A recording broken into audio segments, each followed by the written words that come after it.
Hello and welcome to the Achieve Today podcast. My name is Jake Mix, and today we are with one of our coaches at Achieve, Mr. Ben Ellis. Ben, thank you for taking the time to be here today. Great to be here. Thanks, Jake. Yeah, well, we're excited today because today we're going to be talking about communication, and more specifically, kind of an interesting topic here, but how to take feedback in a really positive way and in an enlightening way to improve yourself and to go forward in a positive direction. And so I came to you yesterday just kind of asking you, what are some really important things that you've learned lately in your life, some things that would probably be beneficial to the students you're talking to, and that was this book that you read recently about feedback. And so will you just give us a little bit of insight to that book that you read and then possibly some of the things that you learned? Yeah, of course. So as you know, I do like to read a lot, and I came across this book kind of on accident. And so I was kind of shopping around, judging a whole bunch of books by their cover,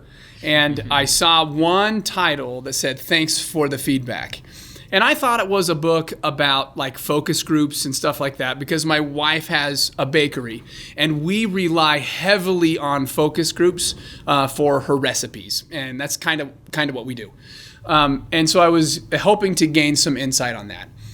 But as I looked a little bit closer, I realized that I might have made a mistake. I read the subtitle and realized it was not a book on focus groups at all. In fact, the subtitle was, "Thanks for the Feedback, the Science and Art of Receiving Feedback Well, even when it is off base, unfair, poorly delivered, and frankly, you're not in the mood."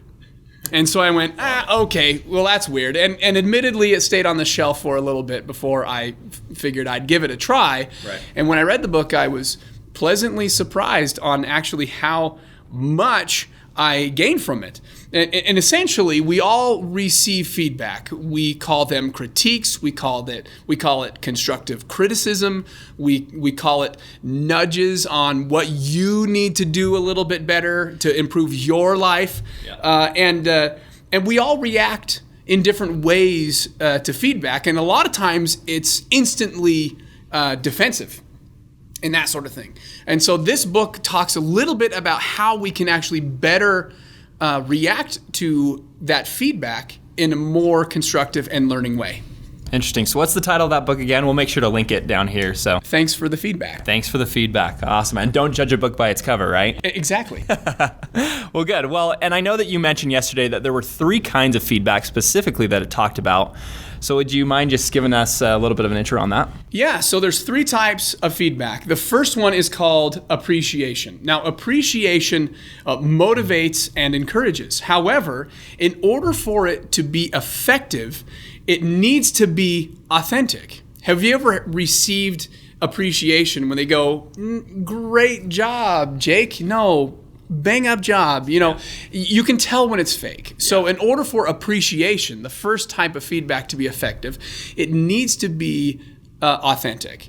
But the other thing is it needs to be received in a way that the receiver enjoys getting that feedback, or in a way that they appreciate it. You know, I'm sure everyone is familiar, and if you're not, become familiar with it. But the 5 love languages, you know, spending time or receiving gifts and that sort of thing. Right. So sometimes people just don't receive appreciation as well as another. Like I might give you a gift, but you don't like receiving gifts. You like me to spend time with you.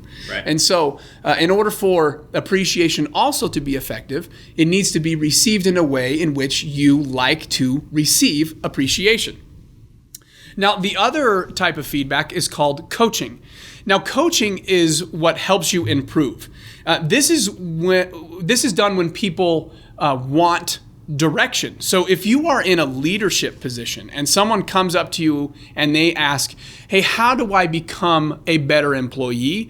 and you actually give them appreciation, this can actually be detrimental to their progress. In fact, that employee, if you give them appreciation when they come seeking coaching from you, they're probably going to be polishing their resume and seeking employment somewhere else.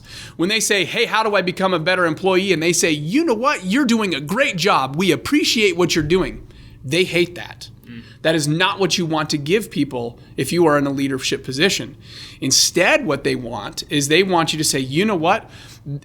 What we are looking for in someone like you right now, what we appreciate is if we saw more of this, so if you could do this. And guess what? Even better than that is that if they say, my superiors, what they would love to see from you is this, this, and this, and this, and this, right? Yeah. And so when you're in a leadership position, then and someone comes to you wanting coaching, you better give them coaching. In fact, sometimes in marriage too, and now I'm not saying this is appropriate feedback, but it's an example of coaching. Sometimes coaching is when there is a perceived discrepancy in the feelings of the relationship. When someone says, you know what, you're on your phone a lot, or you don't spend time with me, or these type of comments, that's a nudge of coaching where, hey, spend time with me, or hey, get off your phone.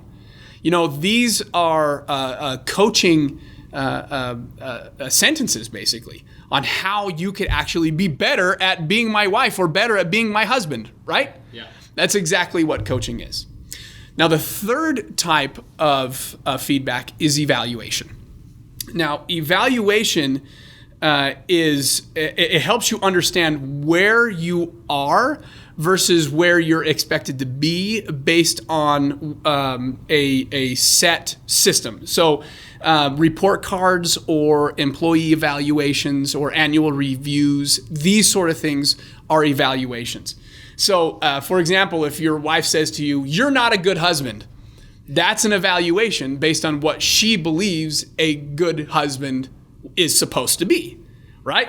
And so, and then performance reviews are how good you are based on how good employees are supposed to be or where employees are. And then a report card is a measurement of how many points you earned in a term versus how many could be earned, right? So that's an evaluation. Those are the three types. So we've got coaching, we've got appreciation, and then coaching, that's right. Okay, evaluation. Well, cool. Well, let's go into those a little bit more specifically.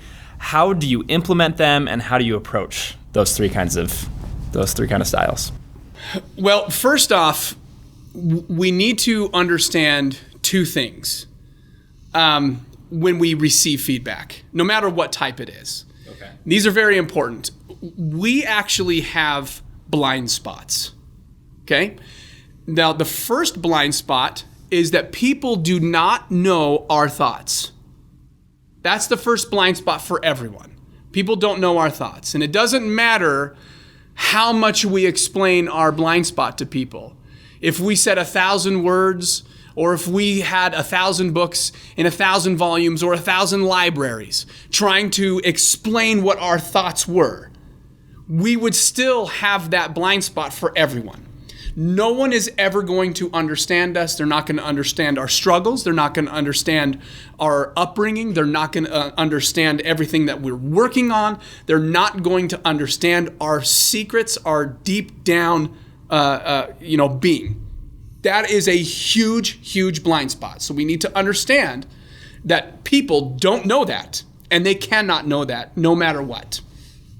The second thing is we actually all have a blind spot, all of us, and that is our face. We don't know what our face looks like to everyone else. Now, we as humans have evolved to be very sophisticated at this, and we're very good at knowing that there is something up with someone else. We know that there's something wrong, but we don't know what that something wrong is. Something might be going on personally with us, but we can't hide that something is wrong. That is our blind spot, is what our face looks like. Now, it's very interesting. There's a story in the book that I actually really liked. There was this lady, and she was at a workplace. I can't remember if she was a manager or if she was the owner of this business. I can't remember, but she received a lot of criticism from her subordinates, and they said that she was very cold and she was not very respectful to them. And she took this to heart, and she says, okay, I am going to work on my respect. I'm going to work on the respect to all of my subordinates. And so she implemented this thing like an open door policy. And so anyone could come in and start talking to her a lot. And then she was completely crestfallen when a few months later, after working on all of this respect, she got another performance evaluation that said that she is still disrespectful. And she kind of looked at her mentor and said, can't they see that I am working on being respectful? But the comments shifted a little bit. They said, when we are in your office, you check your watch. When we are in your office, you look at us, but you are kind of nudging at us to leave. It's like, okay, this is very interesting, but I need you to get out of my office. So she is feigning this interest. So even though in her heart and in her mind, she is trying to be respectful, her face is not hiding it at all. At all. Because it can't. Yeah. It can't. Now there's another blind spot that is also fascinating, and that is our ear. That is our ear. Now I find it very interesting when I rewatch this podcast and when I've rewatched other podcasts, what we notice is that our voice sounds different. Yep. It always sounds different. That's very weird to us. Yeah. That's very weird to us. My voice is lower than my head. But you know what's also very interesting is our tone is different. Now, when I listen back to podcasts and when I listen back to me speaking in front of people, I notice, and by the way, I'm aware of this, that my tone is a little bit more snippy. It's a little bit more bitey than what my mind actually is. Now, by the way, I apologize for this. And this is something I am aware of. And I don't mean for this to be the case. In my mind, I promise I'm softer and I'm more kind than what I sound like. But I'm aware of it, and I don't want this to be the case.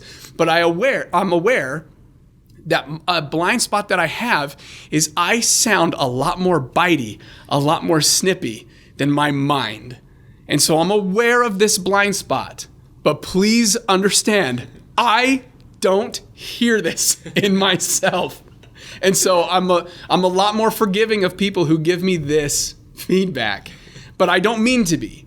I work on this constantly. I try to be a lot more softer, more exaggerating, softer when I speak. And so that's the other thing to remember when you are approaching feedback is people have blind spots, but so do we. And so we have to be forgiving of them. And we need to be forgiving of ourselves because we just don't know. Jeez, that is interesting. Well, I can attest that Ben is a very kind person. But, I mean, I do see that in the podcast, but I find it extremely valuable when I'm listening to the podcast, and I think some of our audience members do, that you're very direct and you're very strongly opinionated on these things that can really improve your life. So well done that way. We know you're soft, so thank you for that explanation. But that's good to know.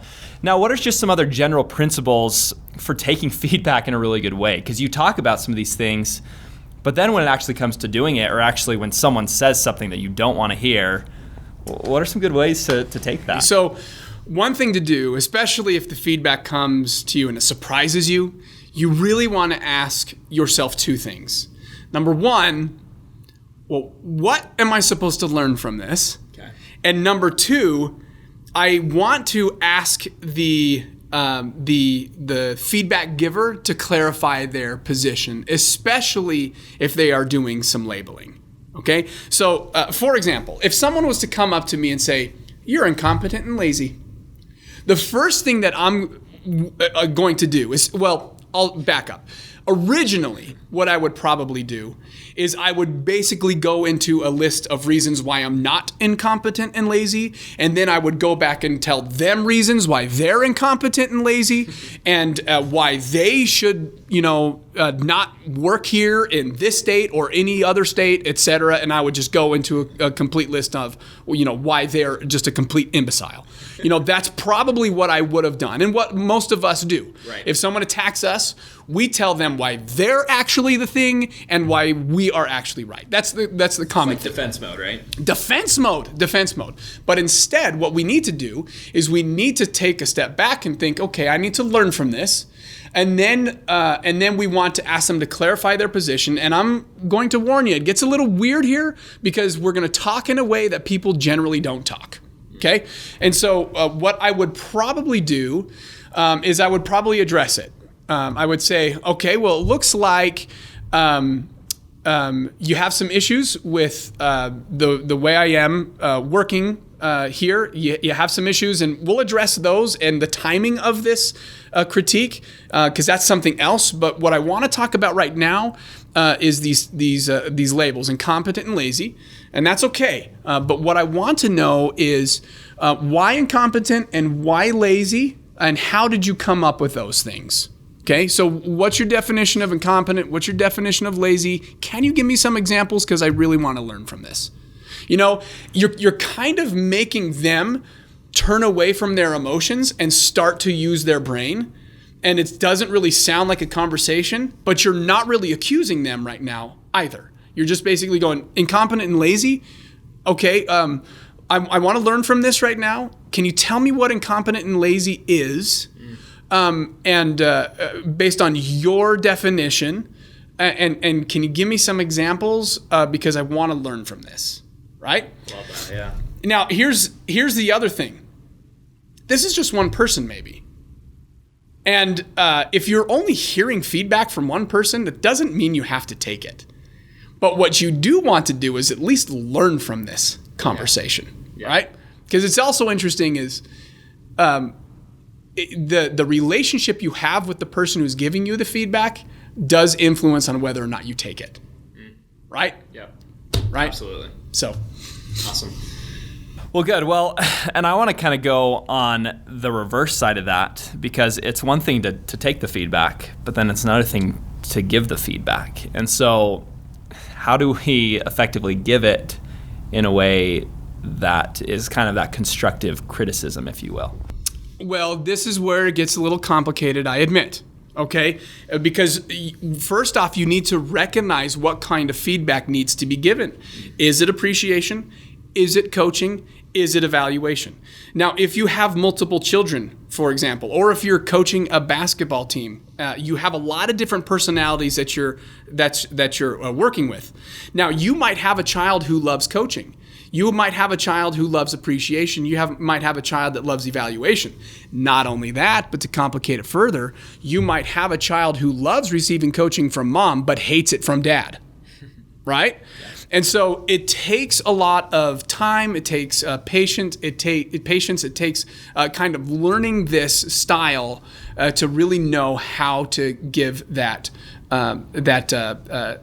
feedback. For example, if you're coaching a basketball game, you're going to be giving them be giving them coaching during practice. You're going to be giving them appreciation during the game. Nice shot, great job, and then you're going to be giving them evaluation after the game. This is what you could have done during the game, or whatever. This is where you're standing, in the league, right? So sometimes it's different based on where you are. So it's complicated, I admit, but you do have to kind of take note of what's working when. So so that's kind of more of just up to the individual. Almost like trial and error, right? You're kind of taking notes, you're referencing back to how it went, how the feedback went, and then kind of restructuring it. Well, and I did this too. Like after I read this book, I gave some feedback to my wife. Okay. And I tried this technique, and you can be the judge on whether or not this worked. I think she made it work, but she has been preparing for this cake competition for weeks because she has a bakery and she's been preparing for weeks on this cake competition. And she recently found out that she has some competitors that she's been following on Instagram for a long time, and she admires them. And they're very, very, very talented. And she's been talking about it to our kids and saying, these are really good. And if I lose, that's okay because I get to learn. That's a good sentiment, whatever. Right. Now, I told her the other day, I said, Erica, I think you are approaching this cake competition wrong. And dramatic pause a little bit. And then she said, wrong? Just a little bit of defensiveness. And I said, yeah, I think you are approaching this cake competition wrong. And she said, well, what do you mean? I said, I think, now correct me if I'm wrong, but I think you are not saying out loud that you are preparing to lose this competition and preparing to learn from the mistakes into your next competition. When in all reality, I believe that you can win this entire thing because I believe you have the skills to do so. Now, if I am incorrect, then let me know. But I have every confidence that you can win this entire competition. But if you are convincing yourself that you're already going to lose, then correct me if I'm wrong. And she said, no, you're actually right. I'm preparing to lose, but I appreciate your confidence. Now, the secret to this is this was coaching. This was coaching. But I was addressing her blind spot. Are you not saying something out loud in your brain? Are you preparing to lose and not saying it? And so that was the secret to that coaching, is addressing her blind spot. And if I'm wrong, I'm wrong. But she said, yeah, you're right. I've been preparing to lose, but then giving her some evaluation saying, I think you have what it takes to win, and I think you need to start preparing to win the entire thing because you have the skills to do so. Wow. Now, I noticed that you mentioned several times through that conversation, correct me if I'm wrong. Are there any other sayings that are like that, that kind of, because that almost softened up a little bit. Hey, listen, I'm giving you coaching here, but correct me if I'm wrong.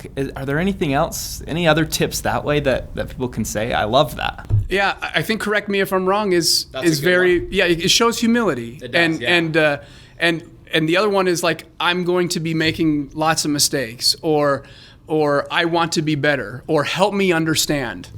Anything that addresses a blind spot, I think is a good phrase. So that was an example that went really well.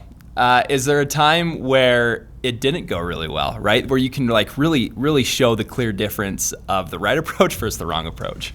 Yeah, actually, this was there was a time. It's actually a lot easier to figure out when did you not receive feedback well versus when did you receive feedback well. And this is an example on my part. I remember I used to work in a lasagna factory when I went through college. Nice. And I remember I was actually picked to be kind of a team lead. I was very good at assembling teams and making sure that people were working very, very well with each other to be very, very fast and efficient and clean. That was a big thing. And we worked in the area where we had to clean all of the stuff that was super dirty and get it back out to the factory workers so that they could get all the ingredients together. And I loved this position. I love assembling the teams, and I loved when people loved me being in that position because everyone got to lunch faster and everyone got home faster, and the lines loved having their pans really fast as well. And we got to a point where we were very, very efficient. And I remember one day that the USDA was actually going to inspect the factory. And I was super happy to have them come and see how good our particular department was. And they came with their super high-tech fancy flashlights. And they came to my station and they noticed that the corners of these big tray racks were not as clean as they should have been. And I took that as a critique quite hard. Not that they found that they were dirty, but that they told me that I was demoted and I needed to go back to this giant industrial washing machine and go back to there, which was dirty. And I didn't mind it, but I wasn't in charge of the team anymore. And they didn't like me being there because they weren't as fast anymore. And the next day, my boss then said, we're not going to have you lead the team anymore. The USDA said that you actually have to be there permanently. Now, I took that feedback so bad that I quit that job the next day. And I basically told my team leader, I said, I got some personal stuff going on at home, and so I need to quit. I was so dumb. That was absolutely so dumb. And thinking back, I think the strongest response that I could have had to that feedback was to take that demotion, but then come to my boss and the USDA and say, I accept the demotion. What we did is we sacrificed cleanliness for speed. And I noticed that the tops of the racks in the corners were the parts that were dirty. So here is a plan to maintain speed and to clean the corners at the same time. I accepted the motion, but I've given the plan to the new team lead.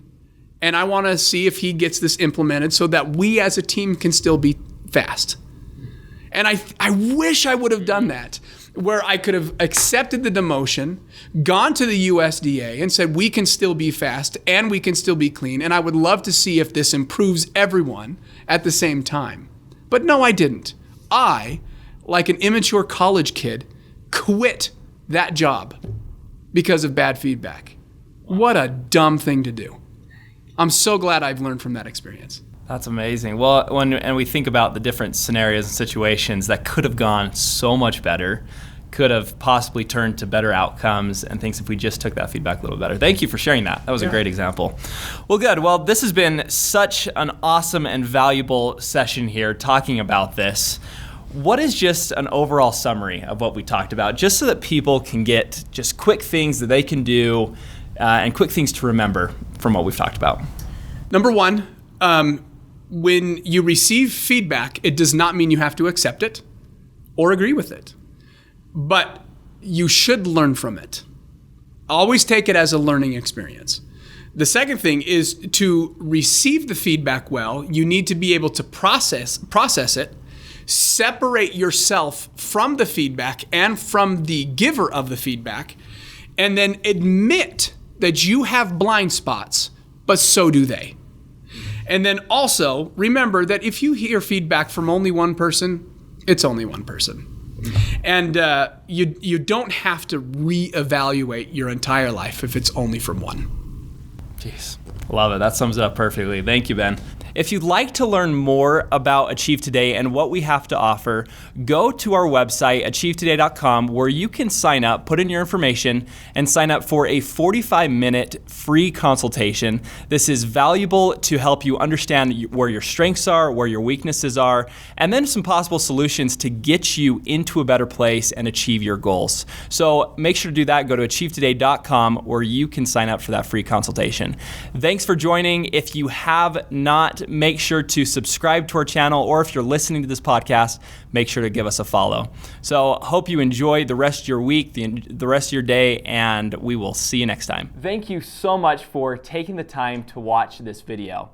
If you found value and you would like to hear more of what these coaches are saying each and every week, please subscribe to our channel so that you can continue to get these episodes. We hope you have a great week, and we'll talk to you soon.